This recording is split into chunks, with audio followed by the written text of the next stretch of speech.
All over Bangladesh কোথাও হয় না। একটা আইটেম গোটা দেশে শুধু তারাই তৈরি করছে, দাবি তার।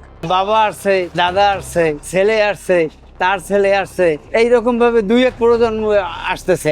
৭৯ বছর ধরে একেবারেই ভিন্ন চিন্তায় চলছে এই ক্যাফে। এখন 120-30 হয়, শেষ হয়ে যায়।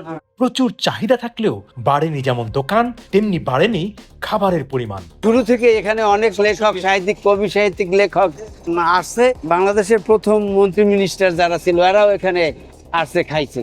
কবি শামসুর রহমান, পল্লীকবি জসিমউদ্দিন প্রায় নাস্তা সারতেন এই ক্যাফেটিতে। চলুন একবার ঢু মেরে আসি ক্যাফে কর্নারে। কত? 150। এখানে অনেক কাস্টমার আছে যারা ক্যাফে কর্নার প্রতিষ্ঠান আগলে কাস্টমার ছিল, তাদের বেশি অর্থ সম্পদ ছিল না, এখন তাদের অঢেল অর্থ সম্পদ হয়েছে। এরাও এখনো এখানে সেইভাবেই আসতেছে। পুরনো স্বাদের প্রতি তাদের আকর্ষণ ছিল, সেই আকর্ষণটাকে এখনো ধরে রাখতেছে। বাংলাদেশ স্বাধীন হওয়ার পরে যখন এদেশের মন্ত্রী পরিষদ গঠন হয়, ওই মন্ত্রী পরিষদের অনেক মন্ত্রী মিনিস্টার এখানে আসছে এবং 5+ স্টার রেটিং প্রাপ্ত দেশের সর্বোচ্চ বিদ্যুৎ সাশ্রয়ী ও eco friendly Walton AC. Walton air conditioner, smart comfort এখন নেক্সট লেভেলে। এখানের খাওয়া দাওয়া স্বাদ গ্রহণ করছে। শুরু থেকে এখানে অনেক লেখক, সাহিত্যিক, কবি, সাহিত্যিক, লেখক আসছে এবং তারা এইভাবে এটার সেবা গ্রহণ করছে। কত বছর ধরে এই দোকানে? ৪৪ বছর শুরু থেকে এই হোটেলে আমার বাবা খাইছে, বাবার পরে আমরা আছি, আমার বলুন আমার ছেলেরাও আছে। মানে এটা মার্জিত একটা হোটেল, 3 প্রজন্মের দোকান।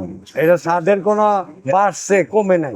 আগের চেয়ে ডিমান্ড বাড়ছে, যেহেতু দেশও আপগ্রেড হয়, তাদের খানাটাও আপগ্রেড হয়। আর এটা আমাদের হচ্ছে সবচেয়ে পছন্দনীয় একটা হোটেল। পুরান টাউনের জন্য মূলত এই হোটেলটাই বেটার। গ্রামসব আইটেমটা বিশেষত হলো পিওর খাসি দেওয়া হয়।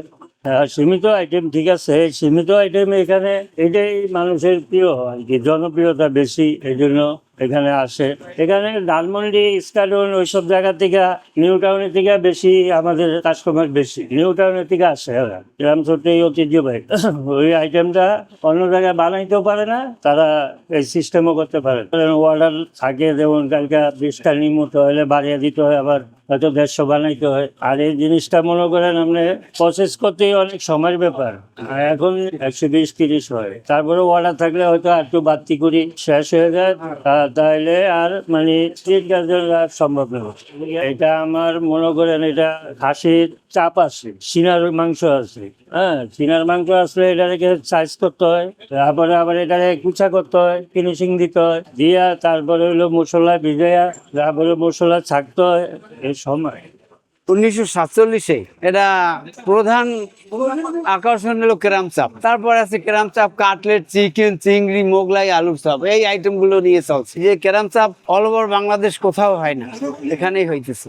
সকালে হলো তৈলি ভাজা, লুচি, ডাল ভাজি, ডিম, হালুয়া, খাসি বুনা, মুরগির গিলে কলিজা, এগুলোই চলছে। সেই 70 বছর আগ থেকে যেভাবে চলছে আজও চলতেছে আর কি।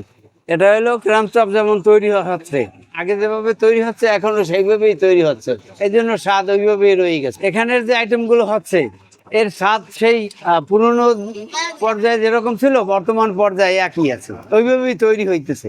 ঐতিহ্য ধরে রাখা, জাস্ট মানুষের সেবা করা, চাহিদা পূরণ করা। পুরনো যে ঐতিহ্য ছিল এটাকে ধরে রাখার একটা দায়িত্ব এখন আমাদের এইভাবে চলছে।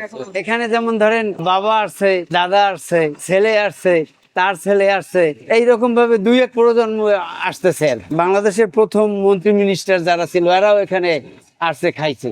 আমরা তো বাসে কিছু দিতে চাই না লোকদেরকে, আমরা সব তাজা দিতে চাই, এই জন্য আমরা সীমিত তৈরি করি। এটা পুরাতন ঐতিহ্য ধরে রাখতেছে, এই জন্য আর কি। এই যে ধরেন ডেকোরেশন, সেই 70 বছর আগের এই ডেকোরেশন, এই যে চেয়ার টেবিল, তারপরে টোটাল কথা হইলো এই যে ডেকোরেশনটা দেখতেছেন, এটাও সেই শুরু থেকে যে ডেকোরেশন হয়েছে এখনো চলতেছে একইভাবে। অনেক বয়স্ক লোক এখানে কাস্টমার, তারা সেই পুরাতন সময় যেভাবে আসতেছিল এখনো সেইভাবেই আসতেছে।